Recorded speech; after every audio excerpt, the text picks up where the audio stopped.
many waters, and we saw that the waters are multitudes, nations, peoples, tongues. And with this woman, the kings of the earth have committed fornication. That means they've had relationships with her, which were, of course, contrary to the relations that God would like them to have. We look at the kings of the world that have created havoc upon this planet, dealings with the papacy. We see the Gorbachevs with the papacy. We see the so-called dictators with the papacy, actually part and parcel of it. Why do they always wear black when they visit the Pope? Because they have to reflect the two sides of the Masonic story, the knowledge of good and evil. The Queen of the Bilderbergers, Prince Philip, Prince Charles in his black with a white Pope. And here we have the equivalents in the Islamic world. There is Margaret Thatcher, there is Carter, the Japanese, the Bushes, and the Blairs. Do the kings of the world work with this system, yes or no? Is there any system on this planet that qualifies like this system? The woman was arrayed in purple and scarlet, two colors which apply definitely to the Roman Church. They use the colors purple and they use the colors red for cardinals and for bishops. Crimson and purple are the colors. Isn't it fascinating? And decked with gold and precious stones and pearls, there's no doubt that this is the richest church institution in the entire world. The treasures that are in the Vatican Museum boggle the mind. It is unbelievable. If you take the papal crown, the papal triple crown that comes from Medo-Persia, if you had that crown alone, you could probably get all the debt out of the United States of America if you sold it. The Catholic Church is the biggest financial power, wealth accumulator, and property owner in existence, possessing more material wealth than any bank, corporation, giant trust, or government anywhere on the globe. The Pope, who is the visible ruler of this colossal global wealth, is one of the richest men on earth.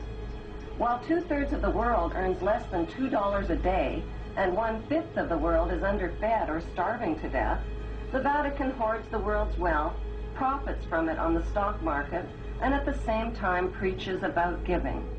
Having a golden cup in her hand, full of abominations and filthiness of her fornication. So this golden cup is full of false doctrines. There's only one church in the whole world that uses a woman with a cup, and that is the Roman Church. And here is Città del Vaticano, using the woman with the golden cup, and she is called Fides on all their documents. Fides. Now what does that mean? Fides. Well, let's go to a Masonic source, a very good Masonic source, written by Albert G. Mackey, the Manual of the Lodge.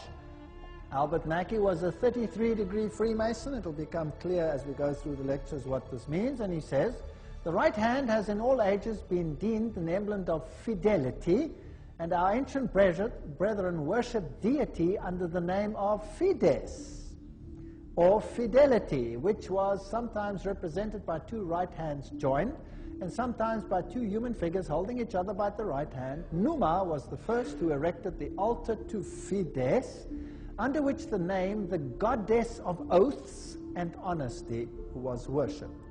So it means honesty and fidelity, but it is also an image of a female deity. And upon her forehead was a name written, Mystery, Babylon the Great, the mother of harlots and abominations of the earth. And upon her forehead was a name written, Mystery.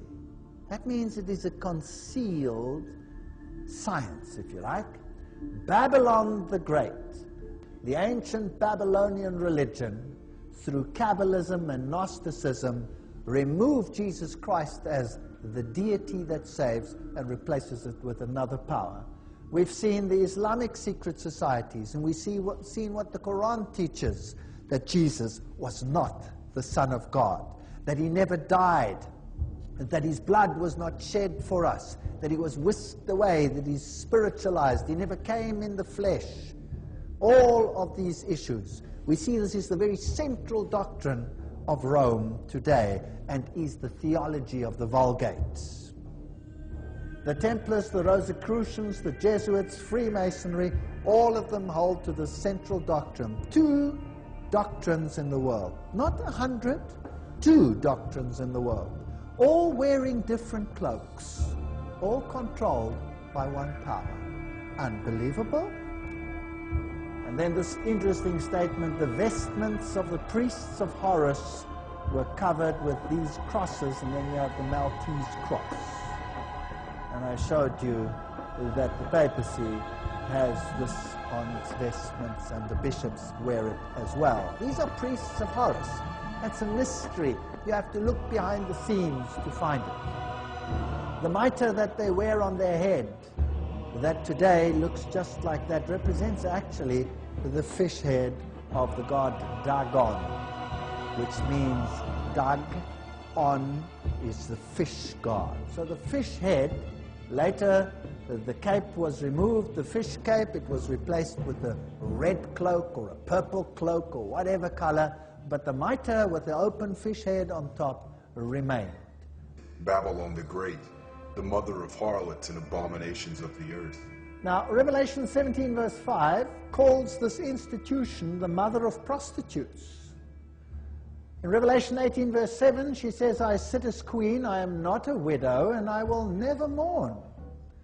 I am, and there is none beside me, I will never be a widow or suffer loss of children. She's going to control the world in a spiritual sense. That's what this power says. Now, it's interesting that the Vatican has just recently, September 5, 2000, issued this encyclical, Dominus Iesus, where she says, other churches are no sisters of ours, the Vatican insists. It must always be clear that the one holy Catholic and Apostolic Universal Church is not the sister, but the mother of all the churches. Cardinal Ratzinger said that. He's the head of the Inquisition. They don't call themselves the Inquisition anymore. They call themselves the Congregation for Doctrine and Faith. But it's the same thing. It's even in the same building. She is not the sister, but the mother of all the churches. The mother of harlots and abominations of the earth. The old Babylonian religion gave rise to Kabbalism. Via the Essenes and others, Gnosticism came into existence, and Gnosticism was eventually, over time, through many intermediary organizations, carried over to the Knights Templars.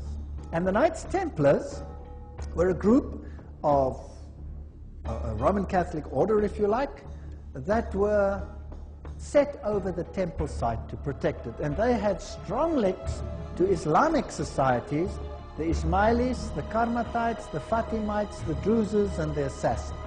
Now the Templars, they had their secret inner information inculcated in the Rosicrucians and the Jesuits.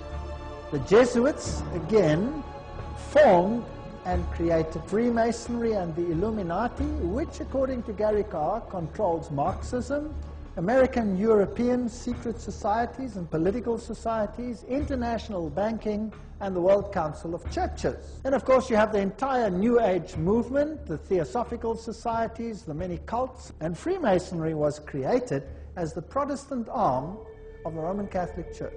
Unbeknown to them, beguiled, fooled, if you like, into doing the work that Rome wanted them to do, so that Rome could sit in the background while Freemasonry did it for them. We're going to get deep inside the Illuminati, the family, the order. We have a guest that was involved with this group, born into it for over 30 years, and her name is Svali. Svali, are you with us? Yes, I am. So you reach the age of 12, and then you're told by your parents you're going to an induction ceremony in the Vatican.